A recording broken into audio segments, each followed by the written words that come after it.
Guys, welcome to my another vlog. এটা ছিল একটা শ্রাদ্ধ বাড়ির ভ্লগ। না না, সেরকম নয়। শ্রাদ্ধটা আগের দিন কেটে গেছে, এটা ছিল পরের দিন।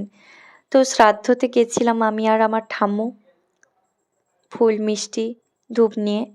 এবার পরের দিন এটা আর ওই রকম ছিল না, কারণ সবসময় মানে অনেক বছর পর সবাই এক জায়গায় মিলিত হয়েছে, বন্ধু শত্রু সবাই সেদিন আপন হয়েছে, তাই সবাই খোশ মেজাজে ছিল।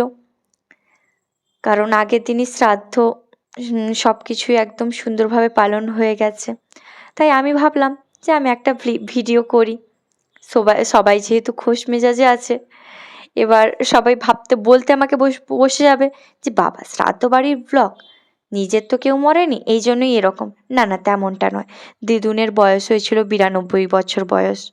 এবার বয়সকালে বাঁচতেও না মানুষের কষ্ট হয়, দিয়ে আর কি গত হয়েছে। তবে বড্ড ভালো ছিল, আমাকে বড় ভালোবাসতো দিদুন। দিয়ে খেয়েছিলামও দারুণ।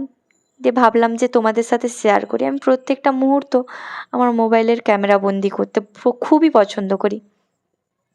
তো আশা করি আমার ব্লগটা খুব ভালো লেগেছে সবার। সবাই কেউই আমাকে প্লিজ জাজ করতে বসবে না। টাটা সবাইকে, have a good day, good night.